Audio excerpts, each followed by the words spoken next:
ខ្ញុំជឿហ្មងថា100%អ្នកណាក៏ចង់បានរបស់ free ប្រើដែរមែនអត់តែកុំចង់បានរបស់ free ពេកប្រយ័ត្នជួបរឿងមិនល្អនៅក្នុងរឿងបែបនេះព្រោះលើโลกនេះគ្មានរបស់ free ទេមានក្មេងស្រីម្នាក់ឈ្មោះថាម៉ាសាអាយុ16ឆ្នាំដែលគ្រួសាររបស់នេះរស់នៅក្នុងភូមិតូចមួយដែលគ្រួសាររបស់នេះមិនសូវធូរធារប៉ុន្មានទេចឹងហើយពួកគេតែងតែសន្សំសំចៃមិនហ៊ានចំណាយផ្ដេសផ្ដាសពួកគេមិនហ៊ានសូម្បីតែភ្ជាប់ Wi-Fi ប្រើប្រាស់នៅក្នុងផ្ទះ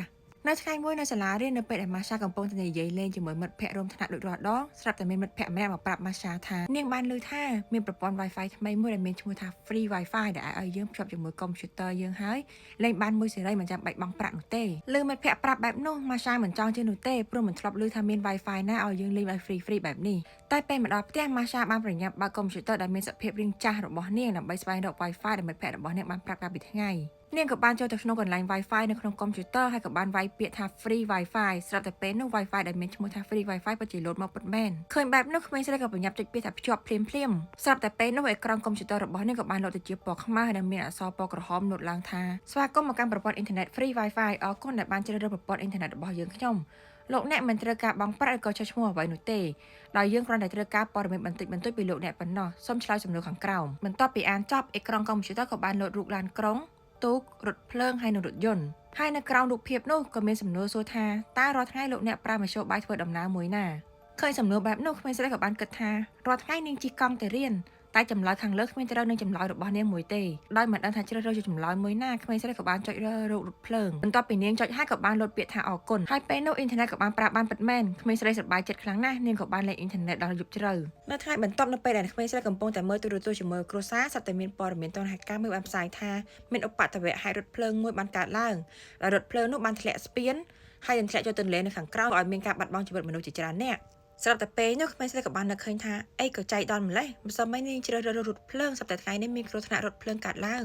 ហើយល្ងាចនោះក្មេងស្រីក៏បានត្រឡប់មកប្រើប្រព័ន្ធអ៊ីនធឺណិត Free Wi-Fi នោះម្ដងទៀតពេលដែលនាងចុចភ្ជាប់ Wi-Fi ស្រាប់តែមានសំណួរលោតមកដូចម្សិលមិញទៀតហើយលើកនេះរូបនៅលើអេក្រង់បង្ហាញពីរូបផ្ទះដែលរូបទី1គឺជារូបដែលផ្ទះ1ជាន់ផ្ទះ2ជាន់ផ្ទះ3ជាន់ហើយនឹងចុងក្រោយគឺរូបបន្ទប់ជួល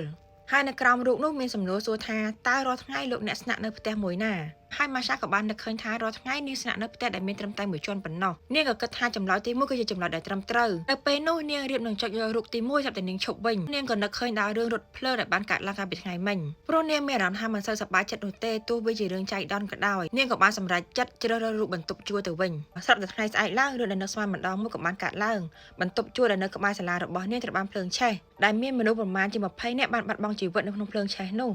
ឃើញបែបនោះម៉ាសាមានការបារម្ភជាខ្លាំងនាងក៏បានគិតថាតើអាចទេដែលចម្លើយដែលនាងបានជ្រើសរើសក្នុងប្រព័ន្ធអ៊ីនធឺណិត Free Wi-Fi នោះពាក់ព័ន្ធជាមួយនឹងឧបទ្ទហេតុទាំងនេះឬក៏គ្រប់យ៉ាងដែលកើតឡើងវាគ្រាន់តែជារឿងចៃដន្យតែបើសិនជាវាពាក់ព័ន្ធពិតមែនវាពិតជាគួរឲ្យខ្លាចពេកហើយព្រោះមានមនុស្សប្រហែលជា100ជាងនាក់ទៅហើយបានបាត់បង់ជីវិតហើយនាងក៏បានសម្រេចចិត្តថានឹងមិនប្រើប្រាស់ប្រព័ន្ធ Wi-Fi នោះទៀតទេ